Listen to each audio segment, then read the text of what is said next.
Uh-huh. I just feel like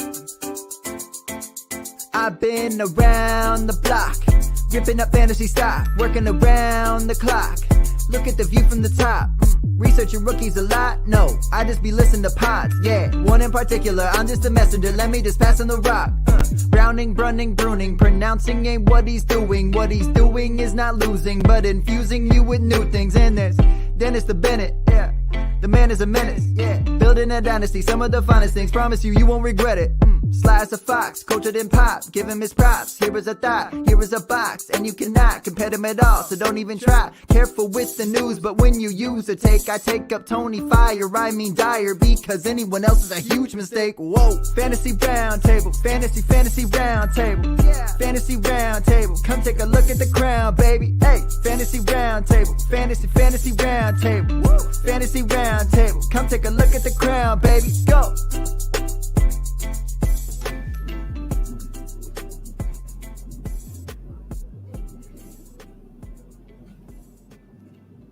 What is going on, everybody? Welcome to another episode of the Fantasy Football Roundtable Podcast. We are back, Matt and myself. Thursday, the kickoff for Week 5, as we've got the Buccaneers and the Bears tonight. Should be an interesting game. I actually think it could be kind of good. How you doing today, Matt? Doing pretty good. You know, my tryout to be a receiver for the Bucs fell just short, so I won't be out there.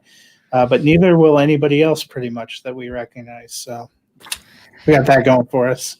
Yeah, it's definitely been interesting. So injury-wise, there hasn't really been a whole lot, I guess, which is good news for us, really, that has come unexpected, kind of like last week at this point. I think we were talking about 4 or 5 different players. Joe Mixon did pop up on the injury list today, but they're saying it's a shin injury. I personally am not too worried about it. I mean, he was on the injury list late last week. I think it was either Thursday or Friday. He popped up with the chest injury. Yeah. Looked pretty good on Sunday, so I'm not too worried about it. Tougher matchup this week. I think I'm more worried about the matchup this week against Baltimore than I am necessarily the shin injury. It looks like Tyron Smith may be out for the year with that neck injury. Could be a blow for the Cowboys. Noah Fant tracking to be out too when you already have Hawkinson and some of these other ones on a bye. It's kind of a little bit of a bummer, but those are probably the biggest outside of tonight's game, where Godwin's out, Justin Watson's out, Fournette is doubtful, so he's not going to play. They said Mike Evans is a true game time decision. Yep. Like may not go. You need to be prepared to pull him out of your lineup. I'm like, well, I guess it's going to be Ronald Jones, our boy Keyshawn Vaughn, and Scotty Miller. Yeah. It's I'm just hoping for a lot of A-Rob tonight, because I do own A-Rob in a lot of places. I have shares of A-Rob in a lot of places, so I'm excited for him to go off tonight. You mentioned players missing games. I hate that we're talking about this again a week later, but it looks like Tennessee-Buffalo could possibly be either canceled, postponed, or moved due to Tennessee continuing to have more and more positive tests pop up. We talked a little bit on Monday, obviously, because I think Oakland and New England both had one positive test each pop up on their teams. Doesn't seem that they're going to have anybody else. Doesn't look like Cam Newton's going to be able to play this week either for New England. I was wrong on that on Monday. I believe I said you had to have it was either 2 negative tests or something like that. You have to stay away from the team for 5 days and then come back and have 2 negative tests in 48 hours. So it looks like he's probably going to miss this game from everything I've seen. Obviously, Stephon Gilmore is going to miss due to the fact that his test didn't come until Monday. But outside of that, for the Patriots side, they have not had any more tests. The Chiefs haven't either, so that's good. Same with Oakland. They had just the one player. Tennessee, on the other hand, just cannot seem to stop spreading the virus. Obviously, there's a lot of talk about the video that has surfaced of them practicing when they weren't supposed to. I mean, I don't even know where to go with this right now with Tennessee. Go ahead.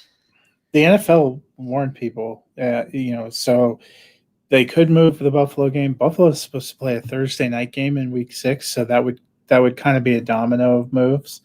And I don't know if they're going to do that. It's not out of the realm of possibility they get forced to forfeit this game.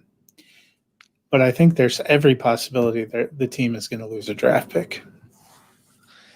Yeah, so I think the draft pick is the more likely scenario. I did see a bunch of other stuff that was kind of popping up today on the internet that I guess the NFLPA and the NFL had negotiated if a team were to get postponed or canceled due to coronavirus, that the players agree to not get paid for those games. There was nothing in this new year with everything they had agreed to about games being forfeited.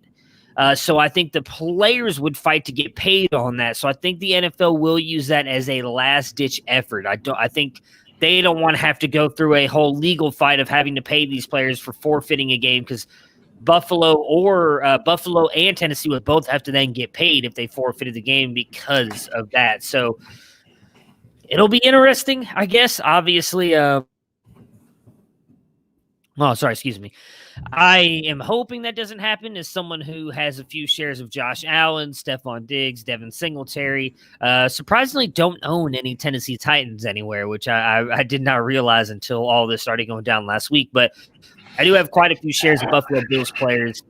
If that game were to get postponed or canceled or forfeited, it would definitely suck, because I need Allen in a couple places this week to come in big for me.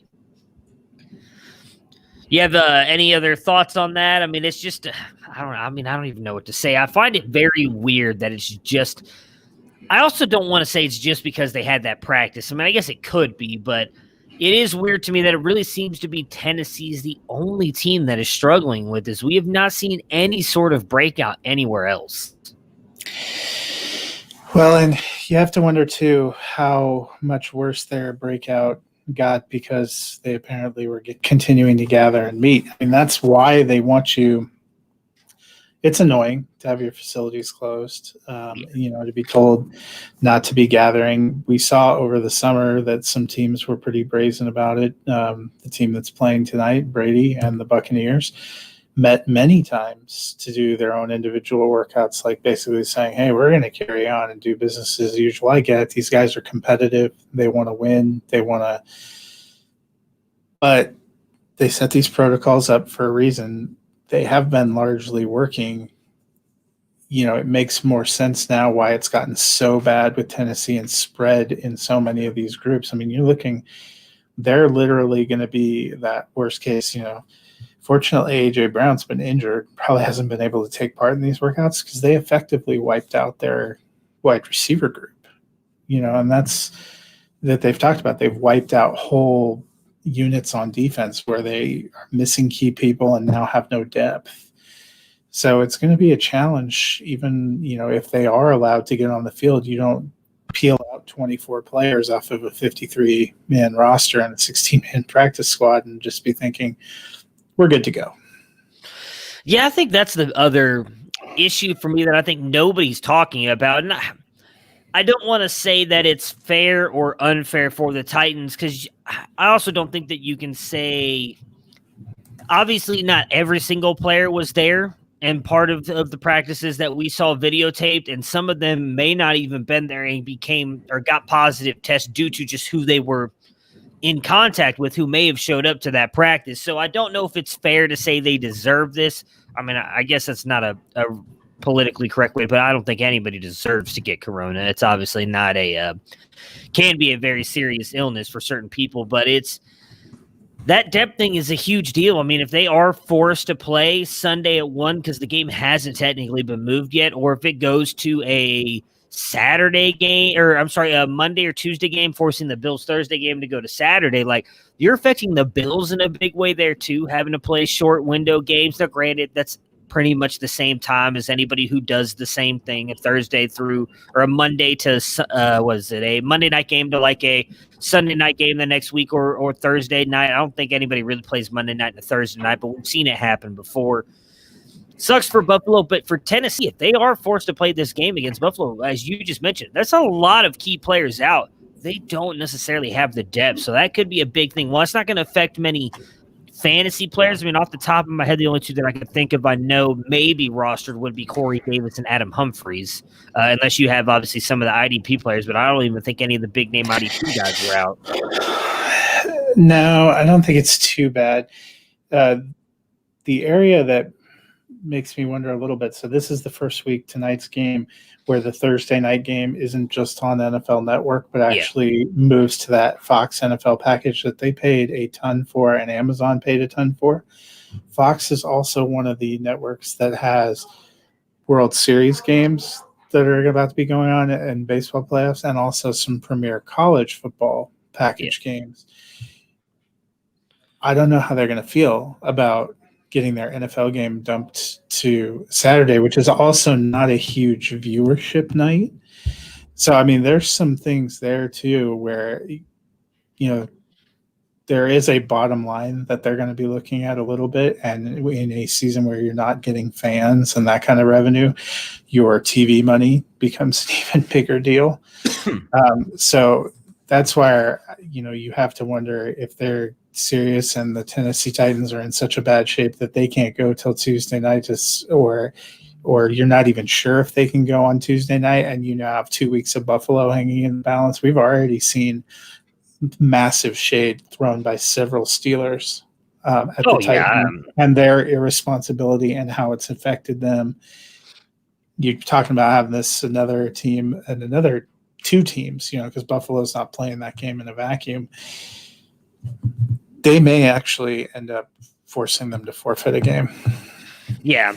So just looking on the TV side of things, I know college-wise they should be good. There's no usual late games Saturday nights on CBS. They usually have the early morning games and early afternoon. So I would think they'd be safe there. Now, from what I'm looking at, the NLCS game does not have the network on here, and I don't know if that was CBS or not, but TBS has the ALCS next Saturday, so that would be they wouldn't affect that, but I don't know who holds the NLCS. I know they've had, as you mentioned, some of that, and FS1 has had some too. So I don't know how that would work. You've got a good point there. I didn't even think about that on the TV side. College-wise, I would think they should be okay, and I mean, I guess if we're all being honest, it wouldn't matter too much because NFL is definitely king in this country. That I'd imagine they'd figure out a way to make it work. But I do think that could be a huge issue if the NLCS game was supposed to be on CBS because it doesn't have the start time on here. Again, that would be if necessary. There's not necessarily has to be a Game 7 in baseball for those of you who do know that and watch baseball. But it'd definitely be interesting to see what happens with that. The last two bits of news before we get into the game preview, it's going to be kind of a short episode for today, is, oh man, I just realized I messed up the title. Actually, BS might be accurate. That might be, yeah. I kind of fat-fingered the BS there. It's supposed to be VS first, the Bears. Two quarterback moves here. Let's go with the good one first, because it's pretty easy, I think, in my opinion, with this. Herbert was announced about, I think it was like an hour ago. Yeah. He will be the starter moving forward in the rest of the year for the Chargers. We've been talking about that for weeks. He's just been too good to go back to Tyrod. It sucks for Tyrod because, you know, it's never fun to get kind of Wally pipped like that, like to not lose your job based on performance, but because of injury. But Herbert has just looked so good. He is the future of this team. There's just no way that you can pull him out at this point. Yeah, you can't unring that bell. I mean, I thought the coach's statement basically said it all. He was drafted and brought here to be our franchise quarterback, and that's what he's going to do. The sixth pick in the draft, he put up a 137 quarterback rating against Brady last week. He's looked good. The offense has looked better. I mean, they didn't look very good week one. And even without Eckler last week, they were hanging in there on the road in a pretty tough game. He's not had that many mistakes. He looks comfortable back there. You can't unring that bell. I don't see how you could put him back. And, you know, honestly, Tyrod was done a disservice by the medical staff, but you'd also be doing him a disservice to stick him back in there, given how Herbert has looked in the position, and then have him struggle at all. He'd be glad they weren't fans in the stands because you'd be getting boos, but you'd be getting a lot of pressure. I mean, it does him a disservice. He was not the long-term solution. Yeah. He wasn't really brought there to be the long-term solution. It's unfortunate for him. He gets a bad beat there, but you can't unring that bell. That's probably one of the least shocking announcements we've seen so far. Yeah, and I mean, like I said, I actually like Tyrod. I thought he actually made some good plays for Cleveland when he was with Cleveland, and unfortunately, same thing, gets hurt. Baker comes in, plays the way he does against the Jets, and all of a sudden it's, hey, we're sticking with Baker kind of thing. And so it does suck for him.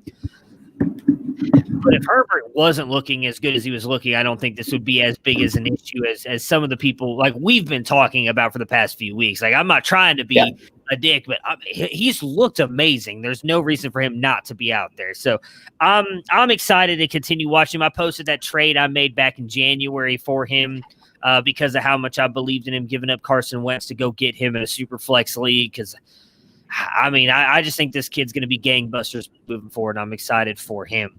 The move that, in my opinion, doesn't make nearly as much sense. Dwayne Haskins was this yesterday, right? Yesterday or Tuesday? I think it had to have been yesterday because we already talked about it on Tuesday if it happened. Yeah, that's right. Yeah, so Wednesday, Ron Rivera comes out and benches Dwayne Haskins for Kyle Allen. I don't understand this one bit. I shouldn't say that. There's some people who've been pointing out some very interesting things on Twitter, and that makes me understand it a little bit more. But as for them moving forward, at least this year, it makes no sense to me. We've already seen what Kyle Allen is, and he is a okay backup. He is not a starter. He's not going to win you many games in the NFL. I would be surprised if he wins them more than 2 games going forward. Dwayne Haskins, while he has not looked good, I thought has looked better this year than he did last year.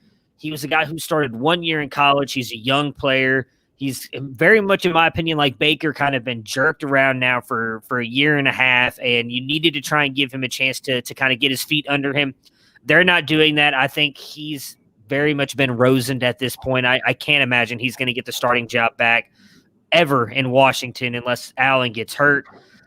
But a lot of people did point out on Twitter that when Rivera got this job, he wasn't necessarily giving rave reviews about Dwayne Haskins. There was a lot of talk that they might go quarterback in this year's draft. They decided not to.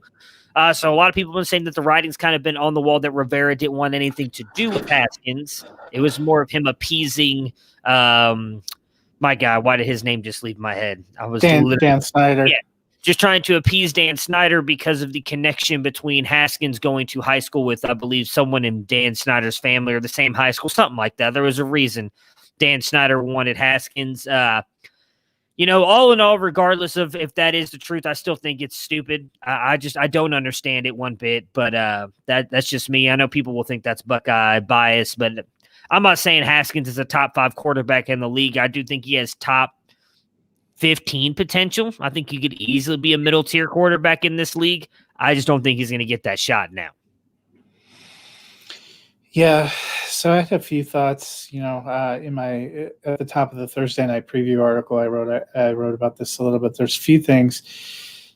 This is the classic situation where the ownership and the coaching staff not being on the same page. That was true when they drafted him last year to a coach who clearly did not want to take that on. And then you bring in a new coach and doesn't want to be saddled with the problems the old coach had. So maybe, didn't seem like it worked.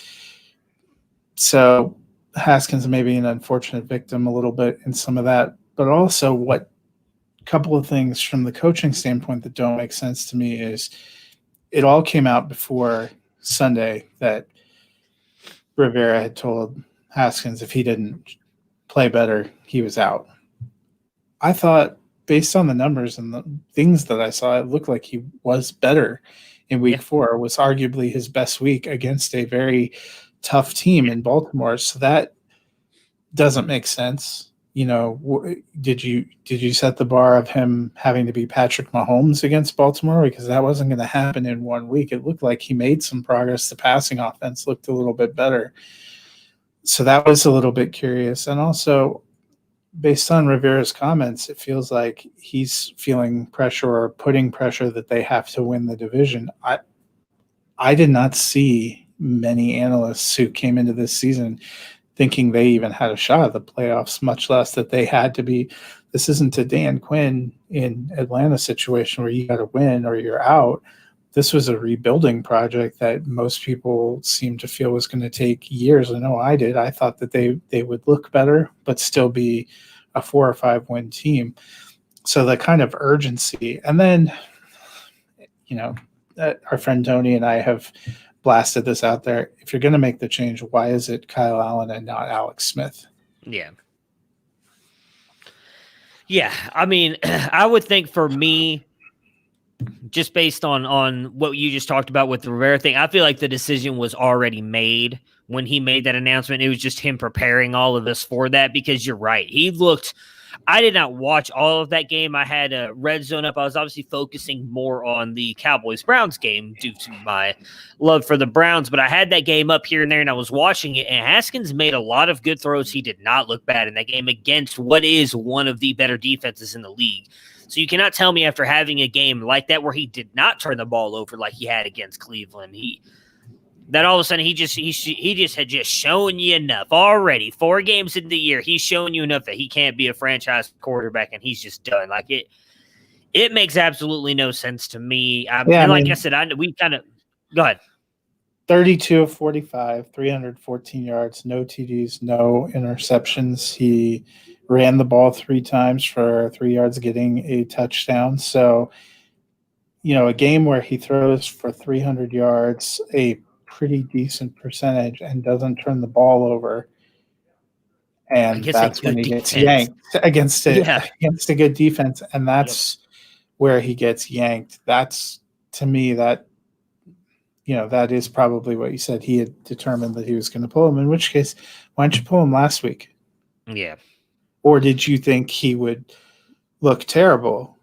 Because obviously the fact that the news didn't come out till Wednesday is a little bit of a delay too, which made it even more. Usually you have some inclination there's going to be a quarterback change, and that announcement comes Monday, Tuesday as you're starting your week of prep.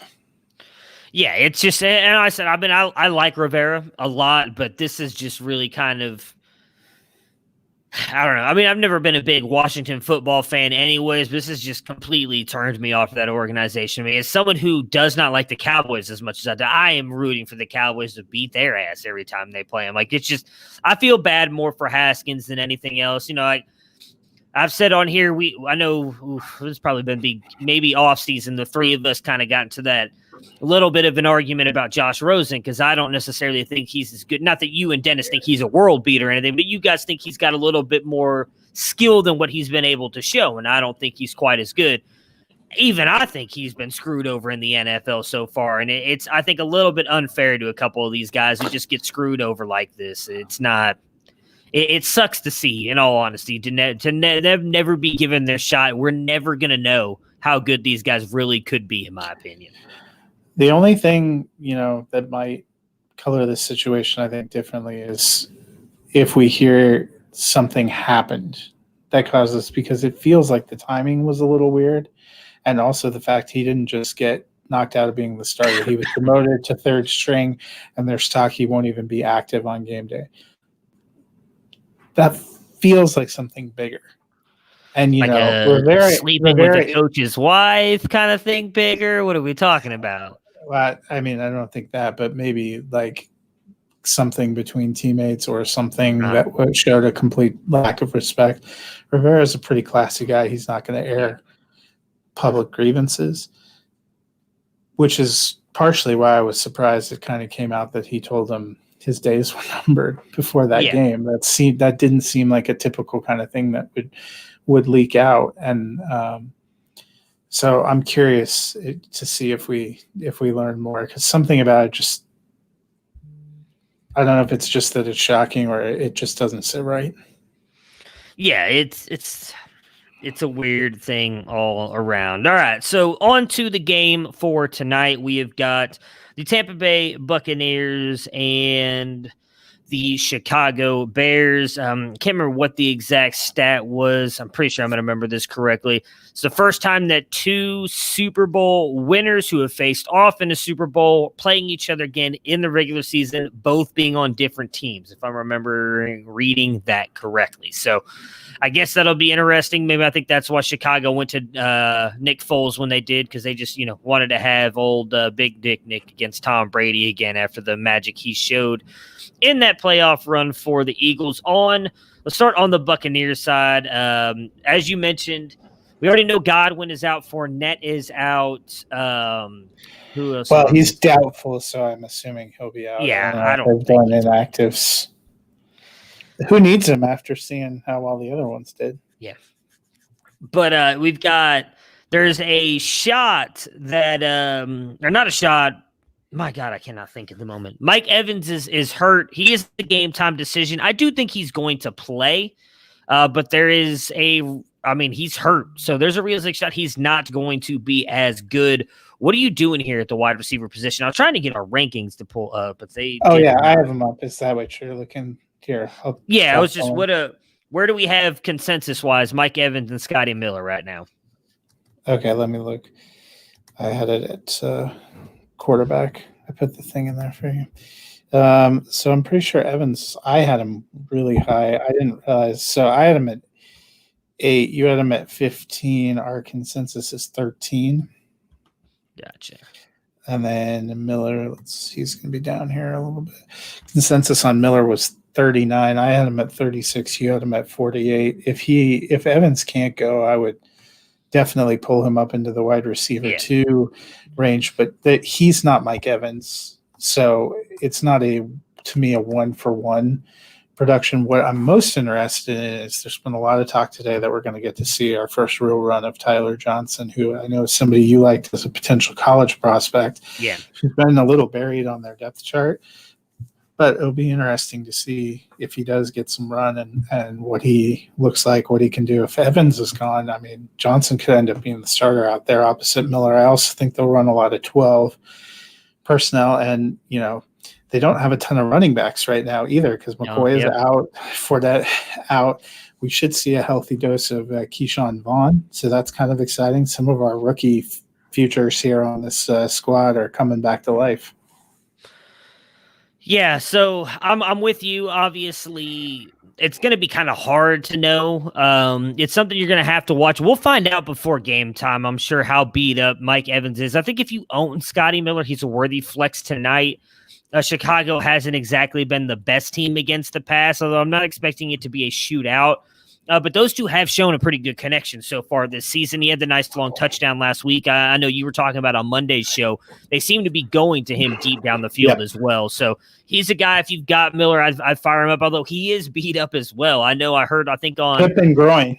Yeah, hip and groin, So not 2 areas. He hasn't practiced all week, but he still seems like the most likely to play. I mean, I was kind of surprised. Evans seemed like he was good in that game. But they're saying he's a true game time decision. They're not as pessimistic about Miller. I think Evans will play, but it does make me wonder if we're going to see more of that week 1, week 3 1-yard TD pass Evans. That's what I was about to say. I wonder if maybe that's why he's been that way these past couple weeks, is just because of how beat up he is. He's still a dominant option down in the goal line because he's one of those guys who can go up and get it. Maybe he doesn't have to force it that much with his injury. I will say that I'm not as surprised that Scotty Miller's going because I know he was dealing with the groin last week. Now, a hip and a groin's a little bit different, but he was dealing with the groin coming into the game and still had a good game. So Scotty Miller, obviously, again, Mike Evans. If they just stop kicking him in the nuts after each play, I think he'd be in a lot better shape. Yeah, I would suggest not kicking anybody in the nuts for anything because it's more painful than people think. Mike Evans, though, if you've got him, he's just one of those players you can't sit unless you're sitting there. Well, I was going to say Devontae Adams. He's on a bye this week. Unless you're rocking Adam Thielen, Stephon Diggs, and DeAndre Hopkins on your roster as well. Diggs might also be on an intentional bye. Oh, shit. Yeah, I didn't even think about that either. They're just trying to go with guys I know who've been balling out this year. Brady. It's tough between the injuries and the potential missed games. Yeah. It's like, who can I reliably count on? Brandon Ayuk. So for Brady this week, me and you are pretty close in our positions here with him. I've got him at 13. You've got him at 14. Dennis had him coming in at 17. Really not 16. Yeah, consensus. Well, mine it says consensus of 14.7. Am I looking at the wrong sheet? So look at the numbers on the side. That's the average. The number on the side gotcha. Minus 3. Gotcha. Okay. So yeah, I mean, you're likely playing him.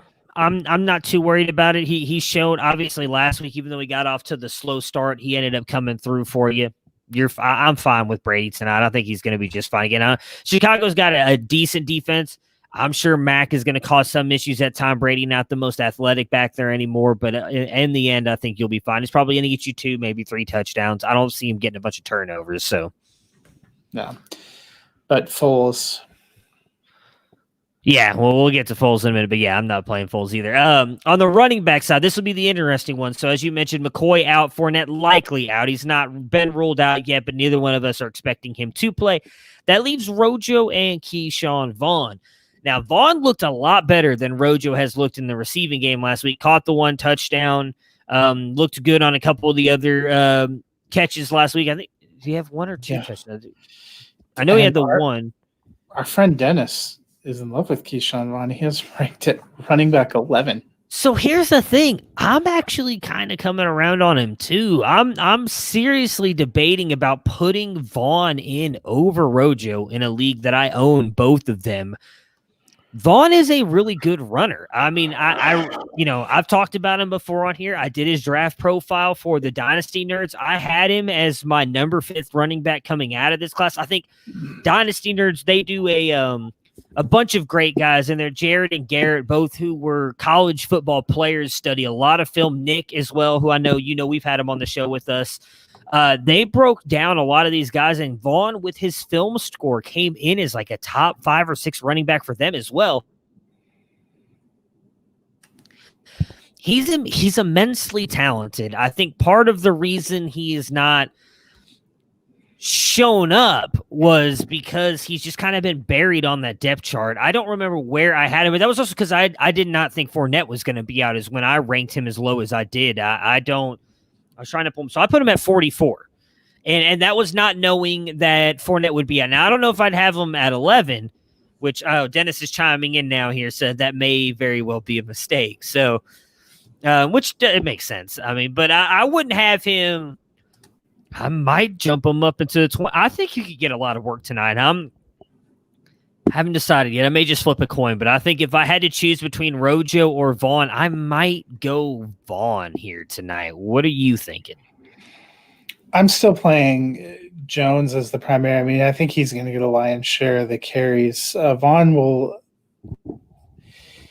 especially if Mike Evans is out, Vaughn becomes more appealing probably as a flex option because of his role in the passing game. But I still think Jones is probably the better. I had Jones 17.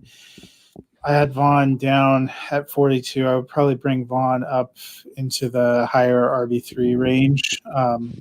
It's not an incredible matchup because Chicago has a decent defense. Yes.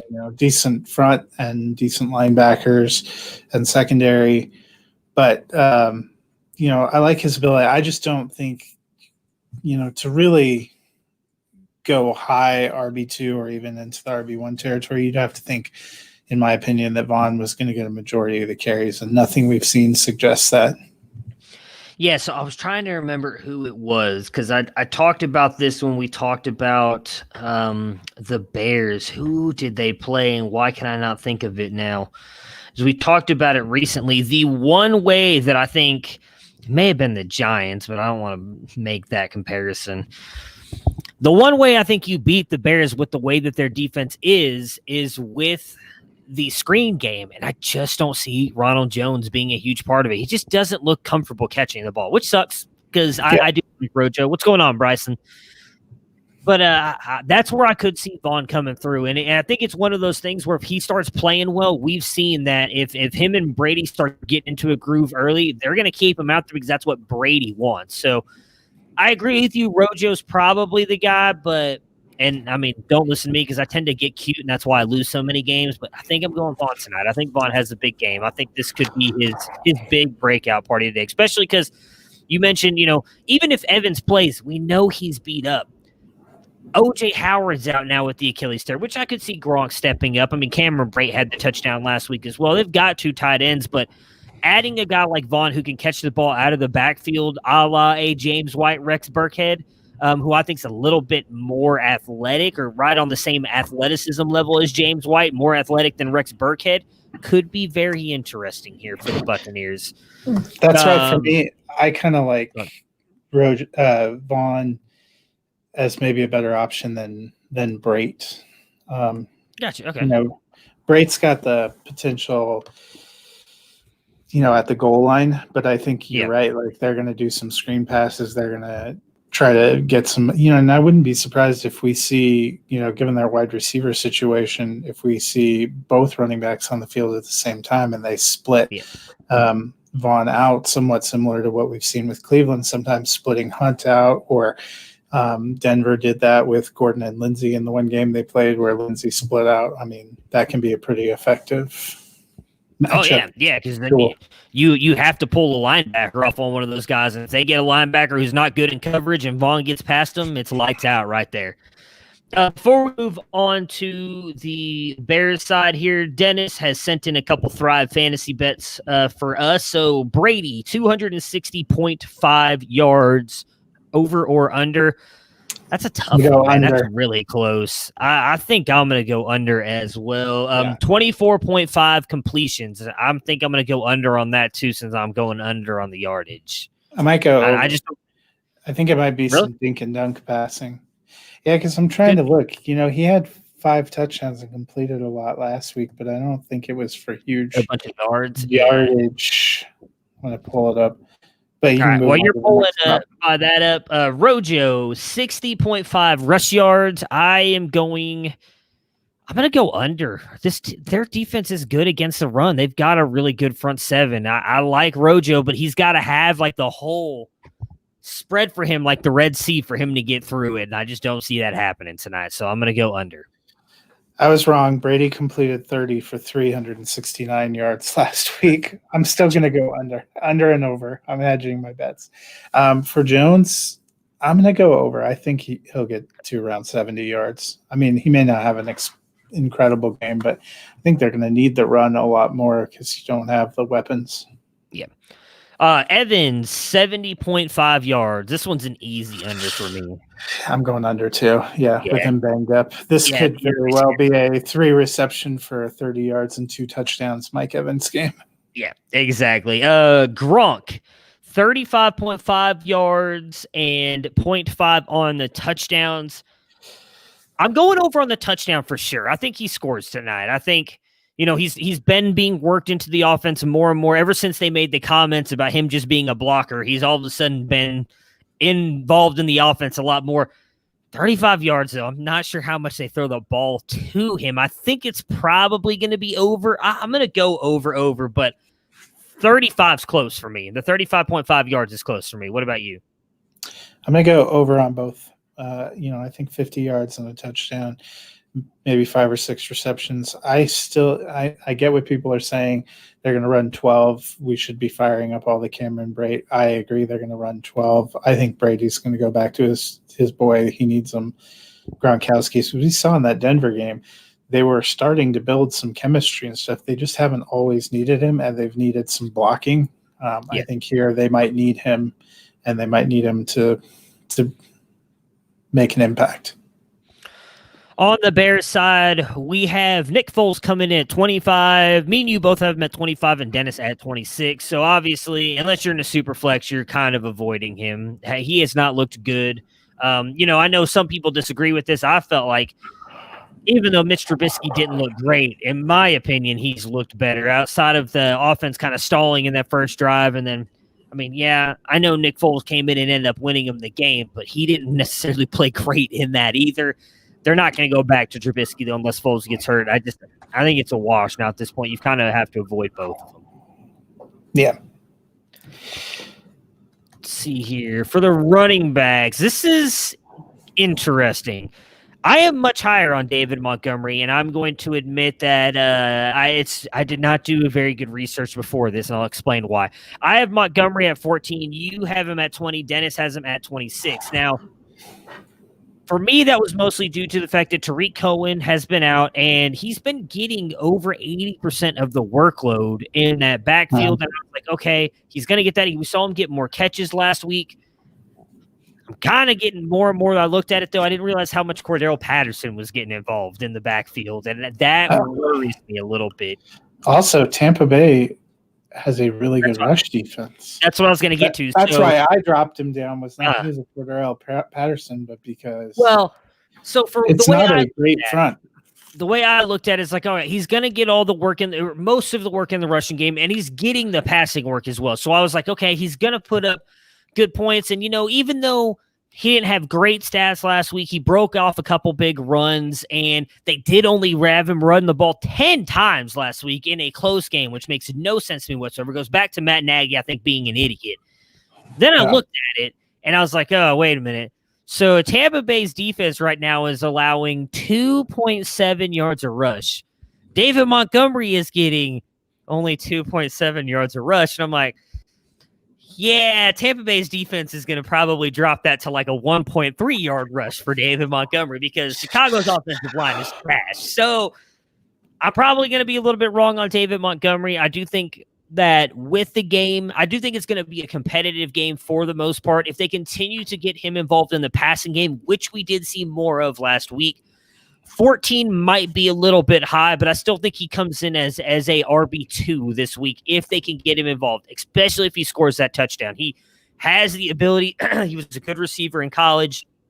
If he breaks one, he's going to come through for you, but I will admit now 14 may have been a little bullish. I'd probably go 20, 21. I still am high on him this week because I think he's the only game in town. As much as I like Patterson, he's not a natural running back. He's a very talented, when I say gadget player, I feel like I'm dissing him, a very talented player, very versatile, explosive weapon, but he's not a running back like David Montgomery. So I'm still in a little bit on Montgomery. I was trying to pull up the wide receiver thing and accidentally closed out of it. Where are we on A-Rob and Anthony Miller? A-Rob, we have at wide receiver 5 in consensus. You have him at 4. Okay. And then I'll see if I can find Miller's going to be way so down I have there.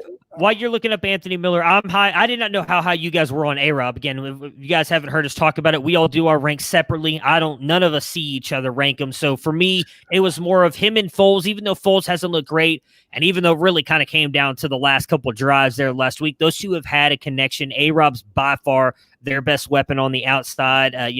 While Jimmy Graham's looked good, I mean, he's not really a big down-the-field weapon. I think A-Rob is in for a good game tonight. That's, in my opinion, where you beat Tampa Bay as their secondary.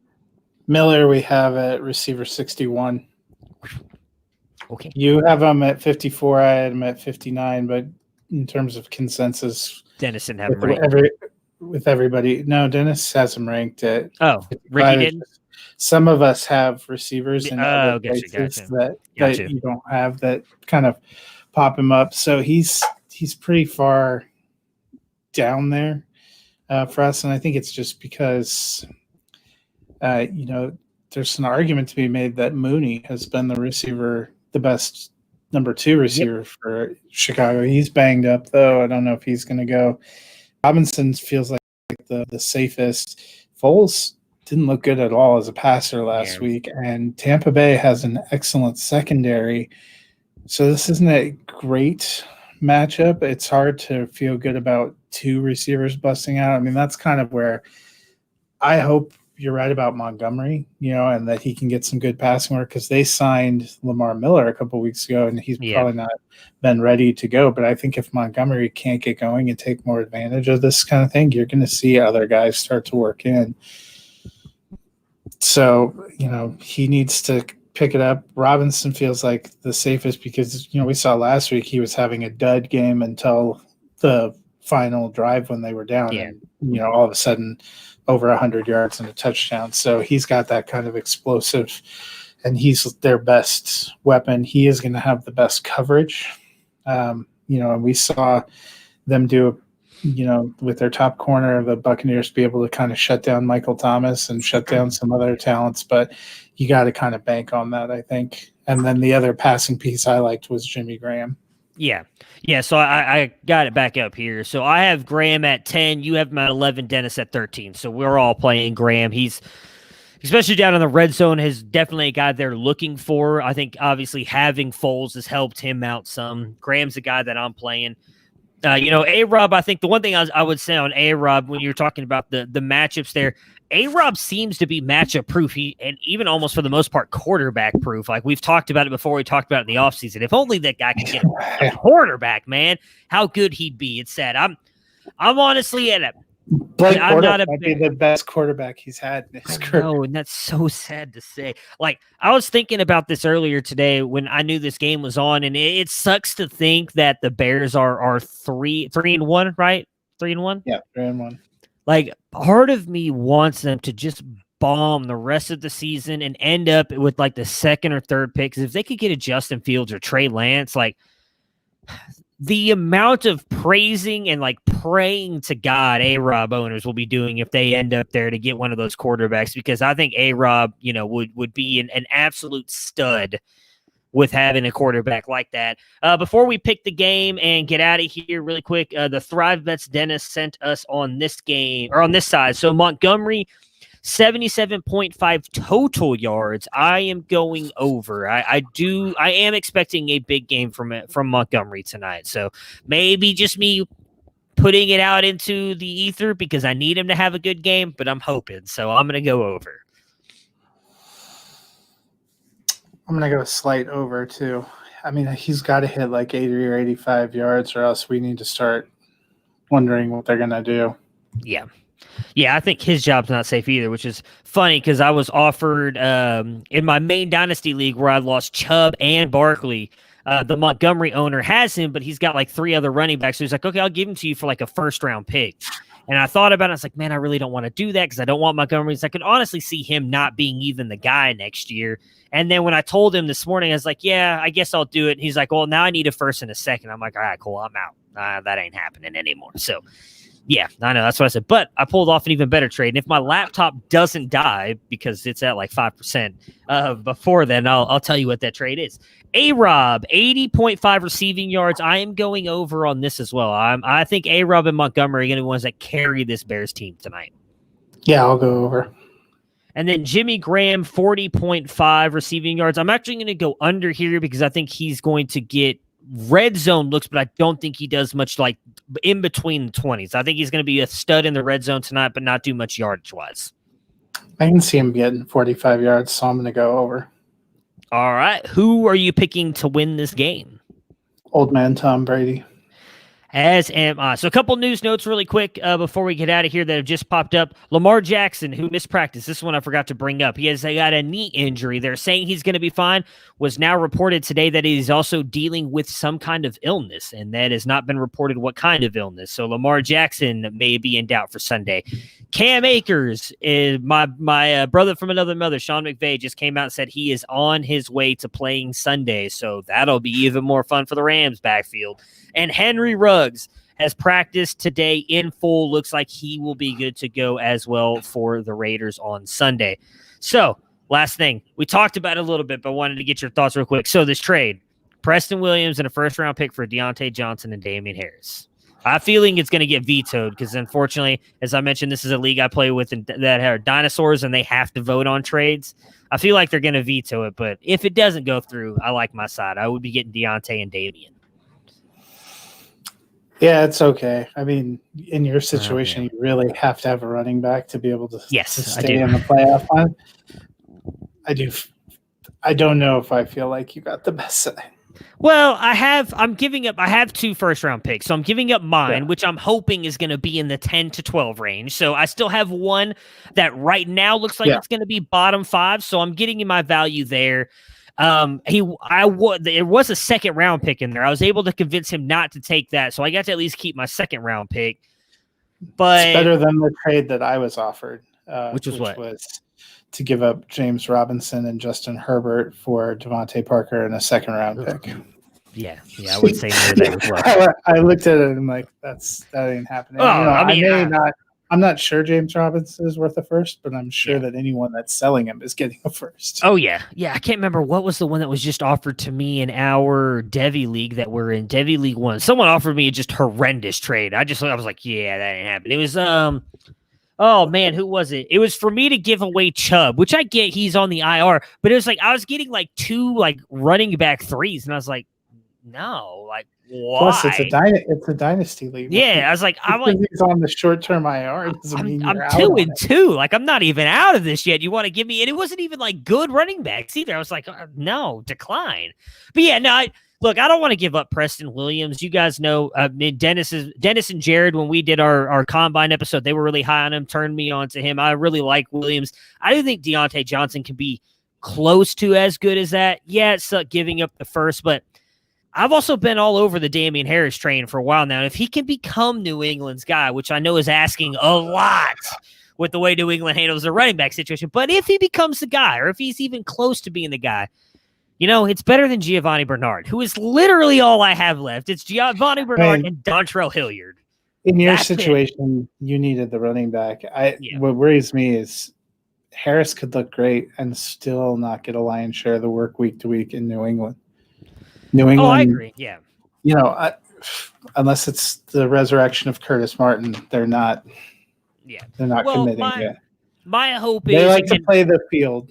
Yeah. Well, okay. So my hope is, again, because we talked about it a little bit on Monday, obviously, in a loss, he still got 100 yards on 11 carries. My hope is just that. If you can get me 10 points a week, that's all I need out of my RB2 with the way the rest of my team is set up with Adams, Hopkins, OBJ, Zeke, Josh Allen, George Kittle. I just need 10 points and I'll be good to go. And so I'm like, just give me that, Harris. And of course, if this trade is approved, which part of me thinks it's not going to go through because my league mates don't like when I get better. It's ridiculous. Some of the I overpaid for Paris Campbell and I still got 4 vetoes on that trade because they're like, no, he wants Paris Campbell. I'm like, oh my God, you guys. So I don't even know if it'll go through, but if it does, watch Giovanni Bernard's going to have like a 20-point game this week and Harris is going to get me 3 and I'm going to end up losing anyways. But Mixon's actually going to miss this week. Oh, I know. Good. Anyways.